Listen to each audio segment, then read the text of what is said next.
Welcome to Season 2 of United We Podcast, brought to you by the United Corpus Christi Chamber of Commerce. This season, we're excited to introduce a fresh lineup of special guest hosts as we dive deeper into the stories of our chamber members. From personal journeys to business successes, we're bringing you closer to the people and ideas that are shaping the future of our community. Get ready for a season filled with inspiration, insights, and the voices that make our region thrive. Joining us as this episode's host is Amy Granberry, Chair of the Board. Welcome to United We Podcast. Hello, and welcome to United We Podcast. Today, we're turning the tables a little bit, and I, as the chair of the board, get to interview Al Arreola, our CEO. Hi, Amy. Hi, Al. How are you? We are definitely turning the tables, huh? Yeah. So you're about approaching 2 years with us. Yeah, a year and 10 months so far. So it's time to sit down and see how everything's going. Yeah. So tell us a little bit about you and your journey here. Okay. The year and 10 months here, and I'm grateful for the opportunity that the board saw maybe where we could go together when we were discussing a lot of the thoughts that you guys especially had in the interview room. So what led me here, though, this is not new to me. I think I've shared that in the community that I'm a proud graduate of A&M Corpus Christi. Started my, professional journey here in Corpus. Something that's been special to me and why I always felt the want and need to give back, and a lot of people might not know this, is when I was 19, I became a homeowner at age 19 here in Corpus, and only made possible because of a down payment assistance program that the city had. It was really cool. Back then, I think the down payment was only $5,000. Good luck now, right, with that. But it did kind of get me my foot into the American dream of building wealth, and it did a lot for me. It kept my rent low compared to my peers, and I just was really grateful for that program, and I always saw if there was ever an opportunity to give back, I wanted to do that. Yeah. So you went away for a while. A little bit, yeah. Worked in some other places, and then came back here. That's the little rocky road, right? So when I was graduating college in 2003, I think looking back through the lens we are now, the economic conditions were significantly different. It was a little harder to find work relative to what you studied. A lot of my peers were just maybe finding that job that was just good enough to pay bills. And I've shared this too. Even my family I got a decent enough job, and my family was like, well, that should be good enough. That's through their lens, me, a first generation American. For them, we were already living the dream, just being here, having opportunities, and those can maybe get you family. But I was still dreaming and trying, and thought maybe I could find my path into this the career that I studied, and I think I managed to find my way. Yeah, yeah. So why chamber? That's a great question, and I think this is something I'm hoping through my role at the chamber, and that collectively we continue to do, is educate why chambers are so important. Because if I'm being real frank with you, I didn't know a whole lot about them when I was growing up. My first exposure to it wasn't even in college; it was post-college that I was like, oh, okay, what's that? And the only reason I found out about it was I was doing work. It was in a kind of a trade association space with community developers in Houston. And the CEO, the executive director for my hometown, Del Rio, Texas, the Chamber of Commerce there, she was retiring. She had been there 25 years. She had been there quite some time, and my mom had found out about it. She's like, hey, isn't this kind of what you do? And, maybe this is your opportunity to come back home. I think I was like 26 at the time, and I thought, the lady had been in the position longer than I'd been alive. So I didn't think I necessarily had a chance to be a qualified candidate, but I threw my hat in the ring, went through a pretty rigorous process with that organization, and I ended up getting hired. And I really was, I came to learn it firsthand, really hands-on, obviously, what a chamber does. But I also saw what a chamber wasn't doing, and what we ended up putting into programming, and what we ended up putting into action. I'd like to think did make a little impact on my hometown. And so ever since then, I'd like to say I was addicted. I don't know that I would have left that job other than maybe some political circumstances at the time. But I've enjoyed working for chambers very much. Excellent. So tell us about coming here.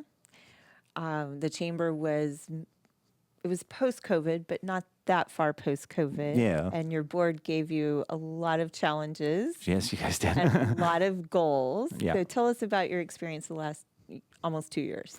You know what? I think that's where I've been most excited working for this organization is the all hands on deck approach that we've had. A very strong board that has kept kind of held the water for this organization throughout our history, but especially more in this new trajectory of our new story of the United Chamber is.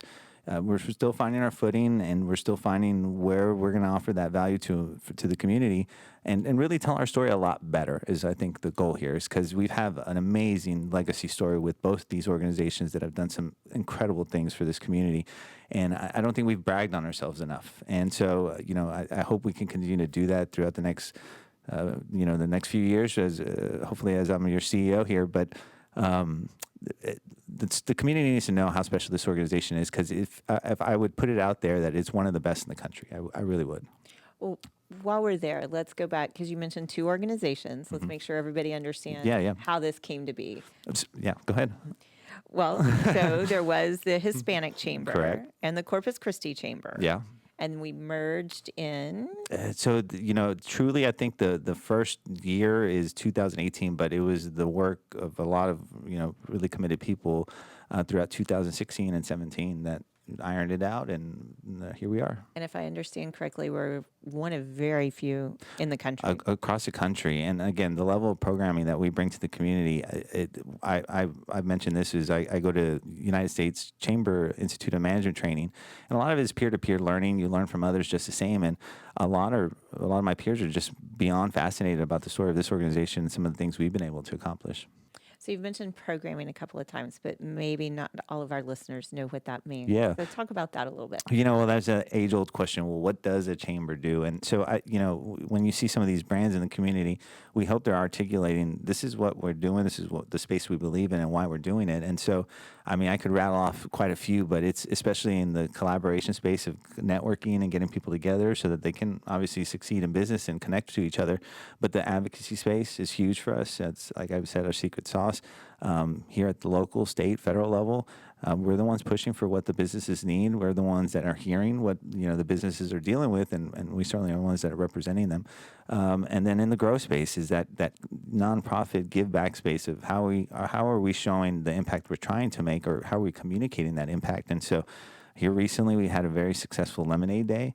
I hope that people in the audience can appreciate that we're not just trying to peddle lemonade on the streets. There's a lot more to that. It's financial literacy. It's exposing these kids to soft skills that otherwise maybe not. And so huge success in that.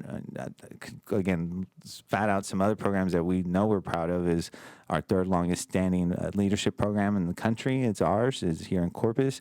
Our South Texas Military Task Force is a model that I get asked about all the time by my peers. Our space there in advocacy and lobbying for what the military needs. Like I said, I could go on and on, but if you are not familiar with your chamber, I highly encourage you to check out our website, unitedcorpuschristi.org, and see all the special things we're doing. And moreover, how you can actually get involved in our organization. We have committees, and these committees feed these programs, and we need people. We need people. We do, absolutely. Well, let's shift gears a little bit and go back to talking more about you. Okay. So I know you've had a number of mentors over the years, and so let's talk about some of that. Who have you learned from? Who do you look up to? I've always told you, my officers, the board, this is what I've really enjoyed working in this space in the chamber career is that every year I have a whole group of mentors, if you will, our board of directors that I learn an awful lot from on best practices, not only for the organization, but what they're doing within their businesses. So I'm constantly trying to pick y'all's brains and learn more from you guys on how to do business. I'd like to think one day maybe I want to start my own too, right? But I've done that, but let me maybe one that I can retire with, so to speak. And mentors though throughout my life, one of the greatest ones, and I have to acknowledge him. My namesake, my dad, Al Sr. He right now is the mayor of my hometown of Del Rio, Texas. I mentioned some of those politics earlier, and we were certainly tied to some of that. The challenges we dealt with when we were, again, really advocating for our community. But my father, I've learned a lot from his patience, his leadership. I think he would say he's not necessarily the most educated man himself, but what I've learned from him, his political acumen, how no problem is not, that there's no problem that isn't too great, that everything can be addressed and solved or at least approached. Nothing's going to end the world, right? And so I've learned a lot from him. I shout out to Eddie Arrete. He's been a huge mentor of mine. He's from where I'm from, Del Rio, Texas, and he's managed to build such a national reputation that I've always been impressed with and wanted to learn more. He's worked underneath presidents and really tied at the state level at the highest right now. And so I've learned so much from him as well. I'm going to be remiss because I'm going to leave out some people, but there has been just so many people that I guess I'm grateful for more. So as much as what I've learned from them and their care and mentorship to show me, it's the path that I saw they were capable of taking that made me feel ultimately maybe this little kid from the border is capable too. Yeah. Yeah. That's very nice. Thank you. So what do you see for the future for the chamber? What are we doing in the next 3 to 5 years? Our best days are yet to come. I really do. The trajectory we're on, some of the programming that we're dabbling in and that we're still experimenting in, I think is very innovative. And I think, again, will be noticed by the nation over of the special things that this organization is doing. Future, I could talk in sense of numbers and dollars. I think those are going to go up for us. I think something that I've heard, and I definitely agree with Chairman Hunter's statement on this, is that once that bridge is done, this place is going to be wide open for business. People are actually going to see it and understand it and know it a lot more than maybe they have over the development of it. And so once that's done, I have a feeling it's going to be gangbusters. And so we need to be ready. That's going to also come with its challenges, and we absolutely need to be ready. What do you think is one of the biggest challenges for the business community right now? What are you hearing? Well, what we just dealt with. So windstorm insurance here in Nueces County, and unfortunately the counties that are mandated to have windstorm insurance, that's a big one. That's a huge one right now with what they're dealing with already with inflation. It's an unfair disadvantage to our businesses. Right now, especially if you're looking at the idea that not only we're trying to grow our own in our backyard, but every city across this state is trying to bring in business too. And so when you have that extra cost associated with doing business in your area, that's a limitation and that's a challenge. And so we're going to have to get creative on how we're going to find relief for our businesses in that space. The upcoming session is going to be busy, and I think we're all going to be ready for it. But that's a big one right now. I mentioned the bridge. When that's done, we talk about heavy industry and how important that is in the coast. That industry is ever evolving. It's not just blue collar. It is a lot of tech jobs now too. All the components tied to it, and they're only ever evolving. And so I think that's going to continue to. Wouldn't say a challenge, but it's something we're going to need to be prepared for too. Yeah. Okay, great. So what do you see as your biggest challenge in the next 3 to 5 years? We're in the middle of a federal election season, and right now it's challenging. Objectivity in policy, it's limited right now, and people are looking through the lens of what they're most passionate about, and so sometimes. Business owners are obviously very passionate about their business, but the general public, how can we communicate to them a little bit better about the strife and challenges that businesses are dealing with, and ultimately how it affects them as consumers at the end of the day. There's a very hard left, very hard right, and I'd like to think that chambers of commerce right now, not only do we have a moral duty, but we have the obligation to stay that sane center, that place where you can go, where again objectivity can go to live. And so, I hope that the discourse and some of the challenges we've seen in modern democracy with, social media and the noise that comes with it, I hope that there will be an evolution, and I hope that the chamber can continue to help lead in that space because it's needed. Okay. I hope that was politically correct. Yeah. It's a challenging time, Yeah. but I think it's. For people that don't understand that we represent all businesses, Right. Large, small, medium, no matter what, we want to be the voice for business Right. in a lot of different topics, which causes you to have to be an expert in many different areas. Right. Well, and I'd like to say I don't think I'm an expert at anything, but I'd like to think I know a little bit about something. Right. Yeah. Or, a generalist in everything. There you go. And I think through our committees is where we bring in the experts. You nailed it. And that work. What's the one thing that you've done in the last year and 10 months that you're most proud of? And again, back to mentorship, especially with your leadership, the way I've seen you help translate, I guess, context into numbers to measure success. I've been really excited about that, the way we're measuring our KPIs, the way we're trying to show results and prove what we're getting done here at the Chamber. I've been really excited about that. I know you've seen that that's still ever evolving. We're trying to get better and better at that.